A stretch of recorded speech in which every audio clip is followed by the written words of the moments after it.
اسی طرح جو ہے انسانی جسم میں خون کی طرح بھی دوڑتے ہیں. بخاری کی واقعہ رسول اللہ نے فرمایا آپ صلی اللہ علیہ وسلم اعتکاف میں تھے, آپ کی بیوی آپ سے ملنے آئی. جب وہ رسول اللہ چھوڑنے آئے اس کو گھر تک تو دو صحابہ گزر رہے تھے, جب دیکھا رسول اللہ کو پیچھے ہٹ گئے. آپ صلی اللہ علیہ وسلم ادھر آؤ, انہوں نے کہا ادھر آؤ. وہ دونوں آئے, کہا یہ میری بیوی ہے. تو کہا اللہ کے رسول آپ پہ شک کیسے ہو سکتا ہے؟ کہا نہیں, شیطان انسانی رگوں میں خون کی طرح دوڑتا ہے, خون کی طرح دوڑتا ہے. ٹھیک ہے, تو یہی وجہ ہے کہ کچھ بار آپ کی دل کی بات بھی کچھ لوگ بتا دیتے ہیں اور آپ سمجھتے بہت بڑے فلاں اور فلاں ہیں. ایسا ہوتا ہے نا, کسی کے پاس آپ دل میں گالیاں دے رہے ہوتے, بیٹے بڑوں کو گالیاں نہیں دینا, بولتے میں نے گالی دی, کیسا پتہ چلا؟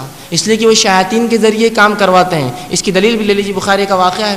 رسول اللہ صلی اللہ علیہ وسلم کے دور میں ایک شخص تھا جس کو صحابہ جو ہے دجال سمجھتے تھے. سیاد اس کا نام تھا, اس کو دجال سمجھتے تھے.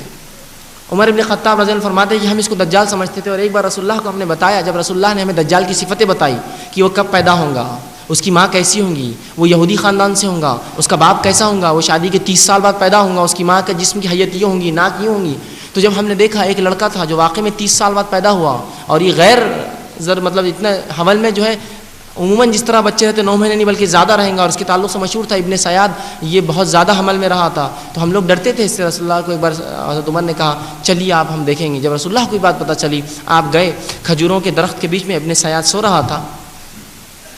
رسول اللہ صلی اللہ علیہ وسلم, حضرت عمر نے کہا اے اللہ کے رسول, میں اس کو قتل کر دیتا ہوں. تو رسول اللہ نے کہا دیکھو اگر وہ دجال ہوگا تو تم اس پر قابو نہیں کر سکتے, اور اگر نہیں ہے تو پھر خامخواہ مار کے کیا فائدہ, چھوڑ دو. جب رسول اللہ چھپ چھپ کر جانے لگے جھاڑوں کے پیچھے سے, تو ابن سیاد کی ماں نے دیکھ لیا اور کہا ابن سیاد محمد تمہارے پیچھے لگے ہیں. وہ ایمان والی نہیں تھی, یہودی تھی صلی اللہ علیہ وسلم.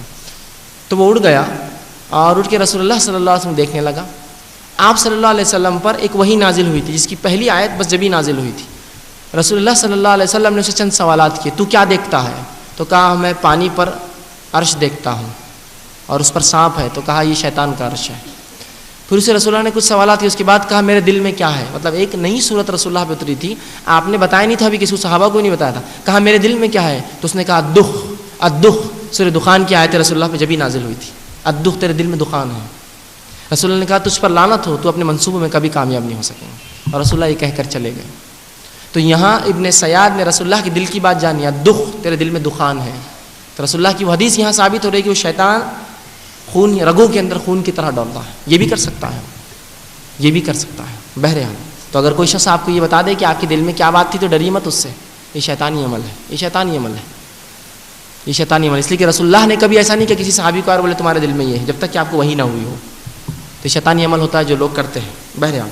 تو یہ تمام چیزیں. اسی طرح جو ہے انسانی جسم کتوں کی شکلیں, بلیوں کی شکلیں اور دیگر شکلیں بھی اختیار کر سکتا ہے. یہ بھی اللہ رب العزت نے اس کو جو ہے طاقت اور قوت دی ہے بہرحال. اسی طرح جو ہے رسول اللہ صلی